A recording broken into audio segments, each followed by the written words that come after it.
Salut les footeux passionnés. Imaginez la scène. On est en décembre 2025 et le RC Lens, ce club légendaire du nord de la France, explose tous les pronostics en trônant en tête de la Ligue 1 après 15 journées, avec un total impressionnant de 34 points. Oui, vous avez bien entendu, un petit point d'avance sur le monstre Paris Saint-Germain et 5 sur l'Olympique de Marseille qui grince des dents. C'est pas une blague, c'est l'exploit du siècle pour les Artésiens. Et au cœur de cette machine invincible, un jeune Malien de 23 ans, au pied gauche magique, à la combativité qui fait trembler les défenses.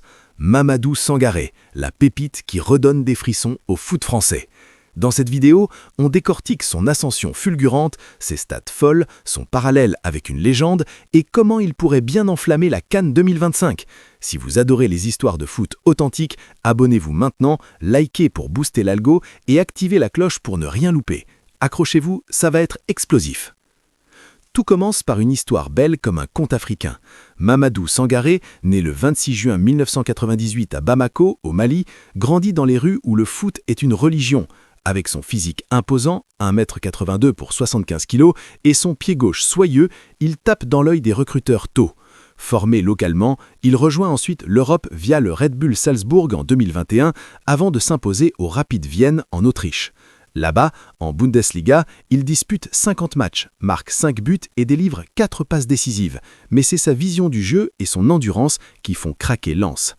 Fin août 2025, le coup de maître. Pour seulement 8 millions d'euros, une affaire en or dans ce marché fou, Sangaré signe au RC Lens. Il remplace Andy Diouf, parti briller à l'Inter Milan. 8 millions pour un joueur qui vaut déjà le triple. Les dirigeants lensois, Franck Haez ou ses successeurs, ont flairé le génie. Dès son premier match, contre Lille en derby, Sangaré montre de quoi il est capable. Une récupération clé, une projection offensive et une passe qui frôle le but. Surnommé gaucher au Mali pour son pied magique, il s'impose en Ligue 1 comme un roc. En 14 matchs disputés, dont 13 comme titulaire, il inscrit un but et offre une passe décisive. Mais ces chiffres sont la partie visible de l'iceberg.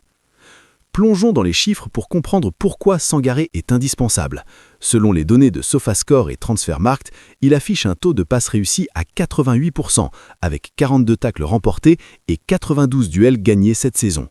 Il perd de moins en moins de ballons, son taux de perte a baissé de 15% depuis septembre et en récupère de plus en plus, 2,8 par match en moyenne. Résultat, Lens domine les transitions. Contre Monaco, dans une victoire 4-1 éclatante, Sangaré marque d'une frappe enroulée du gauche en fin de première mi-temps, puis délivre une assist pour Wesley Saïd d'une ouverture laser. Contre Marseille, il rate de peu une occasion énorme, mais sa présence force les erreurs adverses. Son entraîneur, Pierre Sage, est fan absolu. Écoutez ces mots.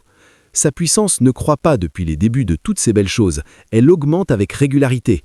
Pour parler d'intensité, il a fait preuve d'une très belle intensité émotionnelle et cognitive. Et aujourd'hui, il a encore augmenté cette intensité. Résultat, il perd de moins en moins de ballons et en récupère de plus